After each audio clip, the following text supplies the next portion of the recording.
Nagsimula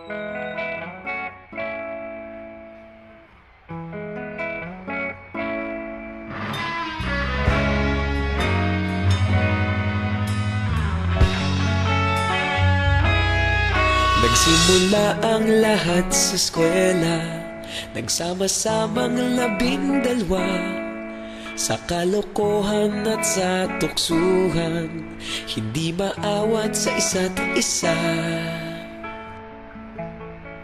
Madalas ang standby sa cafeteria, isang barkada na kay saya. Laging may hawak-hawak na gitara, konting udyok lamang kakanta na. Kay simple lamang ng buhay nun, walang mabibigat na suliranin. Problema lamang laging kulang ang datong. Sana napunta ang panahon? Sana nga ba? Sana nga ba? Sana napunta ang panahon? Sana nga ba? Sana nga ba? Sana napunta ang panahon? Sa unang ligaw kayo'y magkasama, magkasabwat sa pambobola. Walang sikreto kayong tinatago, okay sarap ng samahang barkada. Nagkawatakan na sa kolehiyo, kanya-kanya na ang lakaran. Kahit minsan na lang kung magkita, pagkakaibigay hindi nawala. At kung saan na napadpad ang ilan, sa dating eskwela meron ding naiwan. Meron pa ng mga ilang nawala na lang, nakakamiss ang dating samahan. Sana nga ba? Sana nga ba? Sana nga bang barkada ngayon?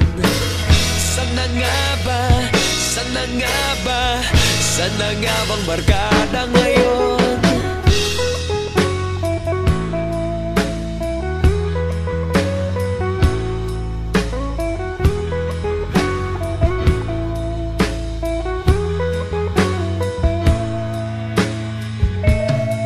Ilang taon din ang nakalipas, wala pa sa aming tatay na nagsusumikap upang yumaman at guminhawang kinabukasan.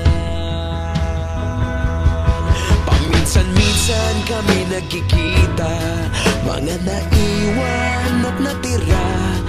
At gaya nung araw namin sa eskwela, pag magkasama'y nagwawala. Napakahirap malimutan ang saya ng aming samahan. Kahit lumipas ng ilang taon, magkabarkada pa rin ngayon. Magkaibigan, magkaibigan, magkaibigan pa rin ngayon. Magkaibigan, magkaibigan, magkabarkada pa rin.